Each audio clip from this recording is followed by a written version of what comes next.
Hi నమస్తే, welcome to Myra Media. నేను మీ కేవీఆర్.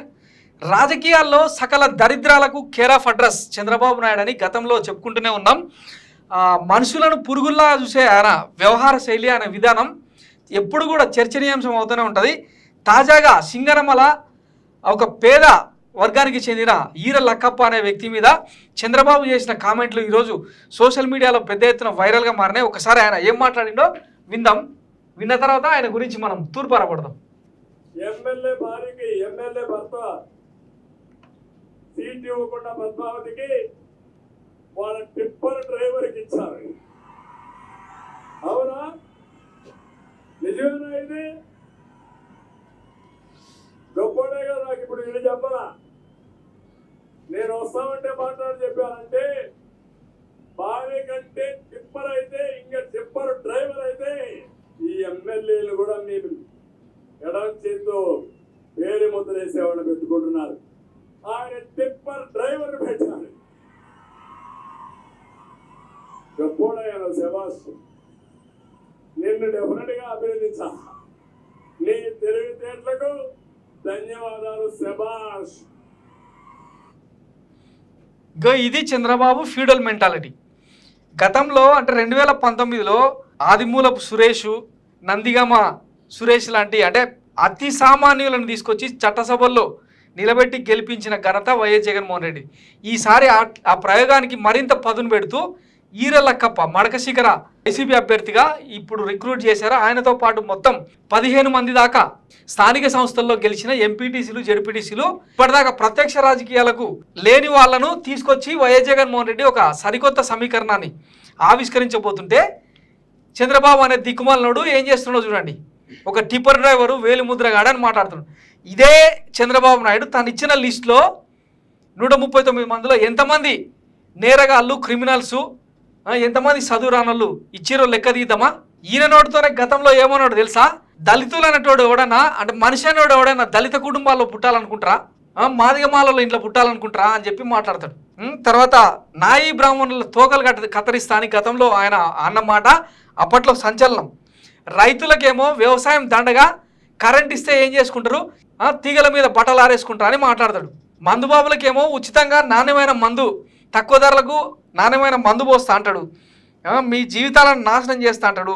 కోడలు మగబిడ్డను కనిస్తా అంటే అత్త వద్దంటదా అని చెప్పి ఇట్లా ఎంత వల్గారిటీ, ఎంత సర్కాజం ఉంటుందంటే ఆయన మాటలల్లా.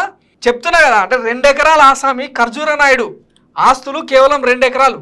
ఇలా తండ్రి 2 ఎకరాల ఆసామి ఈరోజు ఇన్ని లక్షల కోట్ల సంపద పోగేసి ఒక జాతి, కమ్మ జాతికి నాయకుడిగా వ్యవహరిస్తున్న ఈయన తీరు సర్వత్రా చర్చనీయాంశం. అమరావతి రాజధాని, కుల రాజధాని చూస్తే దానిలో జరిగిన అక్రమాలు ఎవరి కోసం అన్నది చూస్తే ఈ పాటికి ఆంధ్రప్రదేశ్ ప్రజలకు అర్థమయ్యే ఉండాలి. ఇప్పుడు ఇవన్నీ అంటే జనం చీకొట్టి చితగొట్టి 2019 ఎన్నికల్లో 23 స్థానాలకు పరిమితం చేసినా కూడా ఇంకా సిగ్గు రాలేదంటే ఇంక ఈయనను ఏమనాలి? జీవిత చరమాంకంలో దీన్ని చాదస్తం అనాలా, లేకపోతే పచ్చ పైత్యం అనుకోవాలా? వైఎస్ జగన్మోహన్ రెడ్డి ఎవరికి టికెట్ ఇస్తే నీకేం సంబంధం? నీకు దమ్ముంటే యుద్ధ క్షేత్రంలో, ఎన్నికల క్షేత్రంలో మీ అభ్యర్థితోన ఓడించే ప్రయత్నం చేయి. ఎట్లాగో నీ అన్ని చెంబా చేష్టలు అందరికీ తెలిసిందే కదా, దిక్కుమాల చేష్టలు, నీచ నికృష్ట చేష్టలు, ఓడించడానికి డబ్బులు వెదజల్లడం, ఎన్నికల్లో ధన ప్రవాహాన్ని, సార ప్రవాహాన్ని నువ్వే కదా ప్రవేశపెట్టింది. చేతనైతే ఓడించు, వేలిముద్రగాడైతే ఏమి, టిప్పర్ డ్రైవర్ అయితేనేమి, భయం ఎందుకు ఒక అభ్యర్థిని చూసి? ఇవన్నీ అడిగితే సమాధానం ఉండదు. వైఎస్ జగన్మోహన్ రెడ్డి ఇప్పటికీ అట్లా ఎంతమందిని టికెట్లు ఇచ్చిండో ఒకసారి చూద్దాం. ఉపాధి కూలికి మడకశిఖర సింగనమల అభ్యర్థిగా ప్రకటించిన వీరాంజనేయులు కూడా సాధారణ దిగువ మధ్యతరగతి కుటుంబానికి చెందిన వారే. టిప్పర్ డ్రైవరు ఉన్న ఆయన ఆస్తులేమీ లేవు. ఫస్ట్ ఆఫ్ ఆల్ ఆయన ఒక ఏమంటారు, ఇదో చిన్న ఇందిరమ్మ ఇంట్లో నివాసం ఉంటాడు అనమాట. ఆయన ఇందిరమ్మ ఇంట్లో నివసిస్తున్నాను. గౌరవనీయులు పెద్దలు ఆంధ్రప్రదేశ్ రాష్ట్ర ముఖ్యమంత్రి వర్యులు జగనన్న గారు, మన రాష్ట్ర మంత్రి వర్యులు గౌరవనీయులు పెద్దలు రామచంద్రరెడ్డి అన్న గారు, పోకుల అశోక్ అన్న గారు మమ్మల్ని ఈ కడు నిరుపేద కుటుంబంలో జన్మించినటువంటి మమ్మల్ని చూసి మన వీరు మాకు సమన్వయకర్తగా ప్రకటించినారు. వారికి సో ఇంత కడు పేదరికంలో ఉన్న వ్యక్తికి అసెంబ్లీ టికెట్ ఇస్తే ఈయనకు వచ్చిన నొప్పేంది? ఆయనతో పాటు కనిగిరి వైఎస్ఆర్సీపీ తరఫున టికెట్ దక్కించుకున్న దద్దాల సత్యనారాయణ యాదవ్ విద్యార్థి దశ నుంచే వైఎస్ఆర్ అభిమాని. 2014-19 ఎన్నికల్లో కీలకంగా వ్యవహరించారు. 2021 స్థానిక సంస్థల ఎన్నికల్లో హనుమంతుని పాడు జెడ్పీటీసీగా పోటీ చేసి 8,900 ఓట్ల మెజారిటీతో విజయం సాధించారు. 2007 నుంచి సేవా కార్యక్రమాలు విస్తృతంగా చేస్తున్నారు. దద్దాల చారిటబుల్ ట్రస్ట్ను స్థాపించి అభాగ్యులకు అండగా నిలిచి ఎంతోమందికి ఆర్థిక సాయం చేశారు. తర్వాత సేవాభావం, తాటిపర్తి తత్వం. ఎర్రగొండపాలెం వైఎస్ఆర్సీపీ అభ్యర్థి తాటిపర్తి చంద్రశేఖర్ వైఎస్ఆర్సీపీ రాష్ట్ర అధికార ప్రతినిధిగా పార్టీకి సేవలు అందించారు. 2024లో తొలిసారి ఎర్రగొండపాలెం నియోజకవర్గం నుంచి వైఎస్ఆర్సీపీ అభ్యర్థిగా బరిలోకి దిగుతున్నారు. కొండపి నియోజకవర్గంలో అనేక ప్రాంతాల్లో మినరల్ వాటర్ క్యాంపులు నిర్వహించారు. రోగగ్రస్తులకు హెచ్ఐవి బాధితులకు వితంతులకు ఆర్థిక సాయం అందించడంలో, రక్త శిబిరాలు ఏర్పాటు చేయడంలో ఈయన ముందంజలో ఉంటారంట. ఇక చేతిలో పైసా లేని డాక్టర్ దాసరి సుధా. బద్వేల్ ఎమ్మెల్యేగా ఉన్న వెంకట సుబ్బయ్య మృతి చెందడంతో ఆయన భార్య డాక్టర్ దాసరి సుధా ఉప ఎన్నికల్లో పోటీ చేసి గెలిచారు.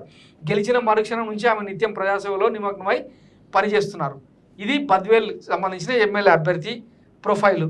తర్వాత సేవా తత్పరుడు అంబటి మురళీకృష్ణ పొన్నూరు నియోజకవర్గం నుంచి. ఇట్లా అతి సామాన్యులను టికెట్ ఇచ్చి ప్రోత్సహిస్తుంటే ఒకసారి చరిత్రను కనుక మనం పరిశీలిస్తే 1982లో ఎన్టీఆర్ పార్టీ పెట్టినప్పుడు అప్పట్లో విద్యావంతులు యువకులు అయిన ఎంతోమందిని ప్రోత్సహించి టికెట్లు ఇచ్చారు. అప్పట్లో అదొక పెద్ద సంచలనం. అదే ప్రయత్నం ఇప్పుడు వైఎస్ జగన్మోహన్ రెడ్డి చేస్తుంటే నీకెందుకు కడుపులమ్మంట? నీవెట్లాగూ పేదలకు మధ్యతరగతి వర్గాలకు సేవ చేయాలనుకుంటున్న వాళ్ళకు టికెట్లు ఇవ్వవు. ప్రతి నెత్తికి రేటు కట్టి, అంటే పార్టీలో చేర్చుకోవాలన్నా పార్టీ టికెట్ ఇవ్వాలన్నా నీకంటూ ఒక మ్యాజిక్ ఫిగర్ ఉంటుంది. ఆ డబ్బులు ఇస్తేనే, అంటే 100 కోట్లు 200 కోట్లు పార్టీ ఫండ్ ఇస్తే తప్ప నువ్వు టికెట్ ఇవ్వవు. నీకు చేత కాదు. పార్టీలో చేర్చుకోవాలంటే ఒక రేటు, పార్టీ నుంచి వెళ్ళగొట్టాలంటే ఇంకొక రేటు, వేరే పార్టీలో అంటే బీజేపీలోనో జనసేన పార్టీలో చేర్చి టికెట్ ఇప్పించాలంటే ఇంకొక రేటు, ప్రతిదానికి రేటు కట్టే నీ దిక్కుమాలిన రాజకీయానికి ఈ టిప్పర్ డ్రైవర్లకు, ఇంట్లో ఉండి పని చేసుకునేటోళ్లకు, ఉపాధి కూలీలకు టికెట్లు వస్తే ఎందుకు కడుపు మంట? ఇంతకుముందే చెప్పుకున్నాం కదా, బొల్లి రోగానికైనా ట్రీట్మెంట్ ఉంటుందేమో కానీ కడుపు మంటకు ట్రీట్మెంట్ లేదంట. ఇంకా మరి ఈ కడుపు మంటతోనే వచ్చే ఎన్నికల్లో ఓడిపోయిన తర్వాత శంకర్గిరి మాన్యాలు పడతారేమో, వేచి చూద్దాం. Thanks for watching Myra Media. నేను మీ కేవీఆర్. Thank you.